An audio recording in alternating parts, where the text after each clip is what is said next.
Welcome to the income tax knowledge capsule. ఎప్పుడైతే నిర్మలా సీతారామన్ గారు బడ్జెట్లో న్యూ ట్యాక్స్ రెజ్యూమ్ గురించి, న్యూ స్లాబ్ రేట్స్ గురించి అనౌన్స్ చేశారో ఆటోమేటిక్గా న్యూ ట్యాక్స్ అనేది చాలా పాపులర్ అయిపోయింది. అది అందరికీ తెలిసిన విషయమే. కానీ చాలామందికి ఉన్న డౌట్ ఏంటంటే న్యూ ట్యాక్స్ రెజ్యూమ్లో ఏమేమి డిడక్షన్స్ వస్తాయి, ఏమేమి రావు అని చెప్పేసి చాలామంది కన్ఫ్యూజన్ ఉంది. ఎందుకంటే దాన్ని బేస్ చేసుకొని ట్యాక్స్ ప్లానింగ్స్ చేసుకోవడానికి.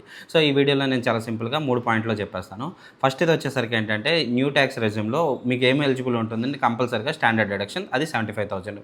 సో మీరు ఎంప్లాయీ కేటగిరీలో ఉన్నారంటే ఆటోమేటిక్గా మీ ఇన్కమ్ నుంచి 75,000 డిడక్ట్ అయిపోతుంది. బ్యాలెన్స్ మీద ట్యాక్స్ క్యాలిక్యులేట్ అవుతుంది. So that is the first deduction. And second deduction వచ్చేసరికి ఎన్పిఎస్. సో ఎర్లియర్ ఏంటి అంటే ఎన్పిఎస్ అనేది మీరు చేసినా మీ ఎంప్లాయర్ చేసినా ఎన్పిఎస్ వచ్చేది. సో ఇప్పుడు ప్రజెంట్ అది రాదు, మీరు చేసింది రాదు, ఓన్లీ మీ ఎంప్లాయర్ డిడక్ట్ చేసిన ఎన్పిఎస్ మాత్రమే వస్తుంది. ఇప్పుడు ప్రజెంట్ అది 14% ఉంటుంది. అది కూడా బేసిక్ ప్లస్ డిఏ మీద 14% క్యాలిక్యులేట్ చేస్తారు. అండ్ ఇవి కాకుండా బేసికల్గా ఇంకేం రావు. ఇంకొక డిడక్షన్ ఉంది. ఏంటి అది అంటే ఇంట్రెస్ట్ ఆన్ హౌసింగ్ లోన్. అంతకుముందు ఏం చేసేవాళ్ళు అంటే ఇంట్రెస్ట్ ఆన్ హౌసింగ్ లోన్ అది సెల్ఫ్ ఆక్యుపైడ్ కానీ లెట్అవుట్ ప్రాపర్టీ కానీ ఈ రెండింటి మీద వచ్చేది.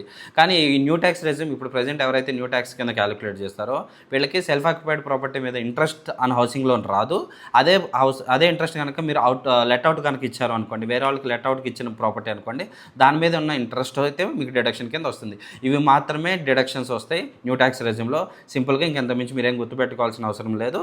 అండ్ ఇంకా ఏ అదర్ డిడక్షన్స్ రావు న్యూ ట్యాక్స్ రెజ్యూమ్లో. చిన్నవి ఉంటాయి, but it is like travelling convenience ఇట్లాంటివి. అది కూడా ఏంటంటే స్పెషల్ స్కీమ్స్ కింద స్పెషల్ ట్రాన్స్పోర్టేషన్ అలవెన్సెస్ అని అట్లాంటివి. సో అదేం పెద్ద అమౌంట్ కాదు. సో దాని గురించి గుర్తుపెట్టుకోవాల్సిన అవసరం లేదు. These are the only deductions eligible for under new tax regime. Okay, thank you.